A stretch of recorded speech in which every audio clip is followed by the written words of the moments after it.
Hi everyone, and welcome back to the channel.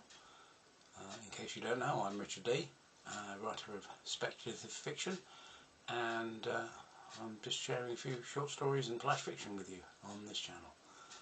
If you want to know more about my work, you can head to my website. The address is in the title of the video, and there you can find out all about what I get up to. So without further ado, this flash fiction piece is based on a picture prompt which I'll put up in front of you now, and it's called 8 Minutes to Decide.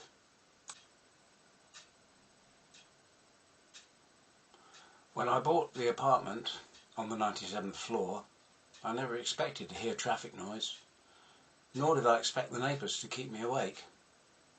At first I thought I was dreaming. There was a humming noise, raising and lowering in intensity, just on the other side of my bedroom wall. It started at midnight and went on for 10 minutes every night. That was crazy. There was nothing except air beyond the bricks. I asked around, but nobody else had heard anything.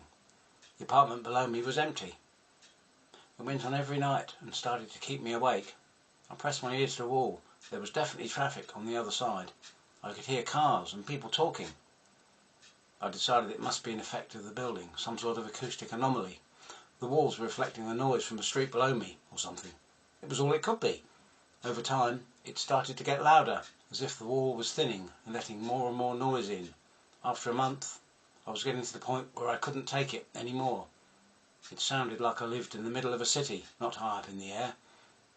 That night, when I pressed my head to the wall, it went through. I staggered forward, just about keeping my balance, half in and half out of what could only have been some sort of alternative dimension. I gazed out at the sunlit city, one that I'd never seen before. It was summer, and the air was warm on my face, unlike the present midwinter night my feet were in.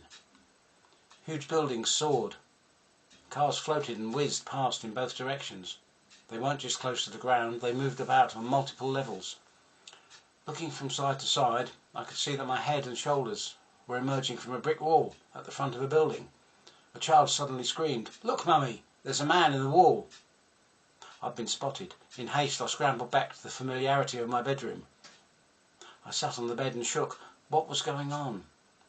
I found a connection between my world and some other one. One that looked like it was in the future. But they spoke English. What were the chances of that? Cautiously, I went back to the wall. I confidently pushed my head through, except that I didn't. Ouch! I saw that it was 11 minutes past midnight. The noises had stopped.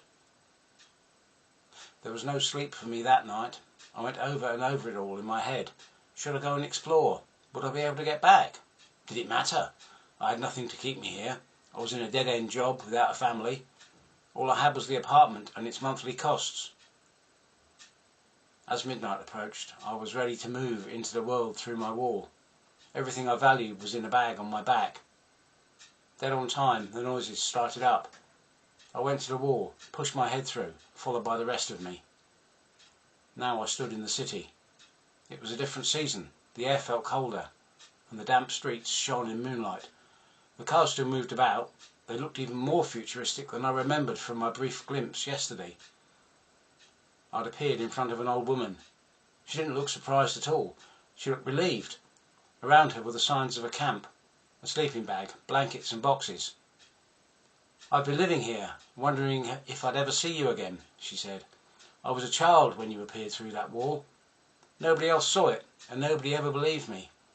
I've spent my life in therapy. I've lost everything over my obsession.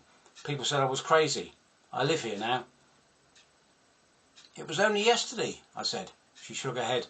"For you, maybe. For me, it's been 50 years. Are you staying this time?" "I don't know," I said. I looked at my watch. I had 8 minutes to decide. I hope you enjoyed that. Keep checking back for more new flash fiction. See you soon.